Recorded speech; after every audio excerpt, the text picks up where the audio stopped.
বর্তমানে সিজনটা চলতেছে পাট জাগ দেওয়া, আর সেই জাগ থেকে পাট উত্তোলন করে গ্রামের মানুষ সবাই মিলে পাটকাঠি থেকে সোনালি আঁশ অর্থাৎ পাট ছাড়ানো, আর সেই প্রসেসটাই করতেছে গ্রামের যারা যুবক ছেলেপেলে তারাই কিন্তু করতেছে।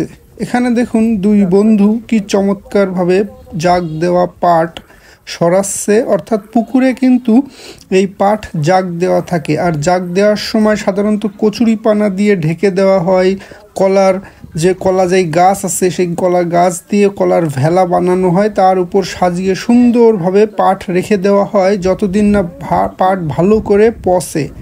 আর সেই পাট যখন পচে যায়, অর্থাৎ এই আঁশগুলো যখন নরম হয়ে যায়, তখনই কিন্তু এই পাটের যেই ভেলাটা কাছে নিয়ে একটা একটা করে আটি বের করা হয়। আর মানুষ আছে যারা, অর্থাৎ অনেকেই টাকা দিয়ে এই পাটের আঁশ ছাড়ানোর লোকজন ম্যানেজ করে, অনেকে বা পরিবারের লোকজন মিলেই এই পাটের আঁশ ছাড়ায়। আর এইভাবেই কিন্তু বর্তমানে গ্রামে সকলেই কর্ম চাঞ্চল্য আর ব্যস্ততার মধ্যে দিন কাটাচ্ছে। সো আমি এই ভিডিওটা করলাম আপনাদের দেখার জন্য কিভাবে তারা অনেক পরিশ্রম করে। আর এই আমাদের এই সোনালি আঁশের পেছনেই এইসব যুবক ভাই ব্রাদার বা ভাগ্নে যারাই আমাদের আছে তারাই কিন্তু দায়ী, আর তারাই কিন্তু খুব চমৎকারভাবে এই কাজগুলো করতে পারে।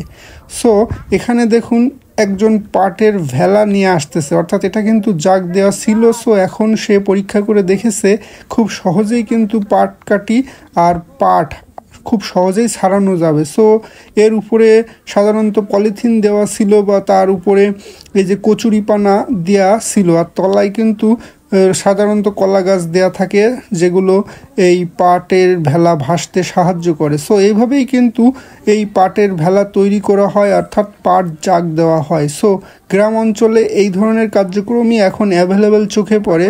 আমিও দেখে খুব মুগ্ধ, কারণ আমাদের অঞ্চলে সাধারণত এটা দেখা যায় না। সো পাট যেসব অঞ্চলে বেশি উৎপাদন হয় আর বেশি করে মানে পাটের উপর নির্ভর করে মানুষজন, তারাই কিন্তু এই পাটকে কেন্দ্র করে তাদের সকল কার্যক্রম থাকে। আর এই সময় সকলেই ব্যস্ত। দেখুন কিভাবে এক পাশে পাটকাঠি আর পাট আলাদা করা হচ্ছে, আর অন্য পাশে পাটের জাগ দেওয়া যেই ভেলাটা সেটা নিয়ে আসতেছে, কারণ একটা ভেলা শেষ হলে আর একটা ভেলা নিয়ে আসবে। এইভাবেই তারাই কিন্তু এখন পর্যায়ক্রমে কাজগুলো করে যাচ্ছে। আর এইগুলো পাটকাঠি রোদে শুকানো হচ্ছে, এগুলোও কিন্তু তারা বিক্রয় করবে। আর এখানে দেখুন পাটের আঁশটা সুন্দরভাবে ওয়াশ করে তারপরে এখানে সব রাখা হচ্ছে। এগুলো পরবর্তীতে রোদে শুকানো হবে, আর শুকিয়ে এক সময় এটা হাটে নিয়ে বেচা হবে। আর এটাই হচ্ছে পাট কেন্দ্রিক জীবন ব্যবস্থা। ধন্যবাদ, আজকে এই পর্যন্তই।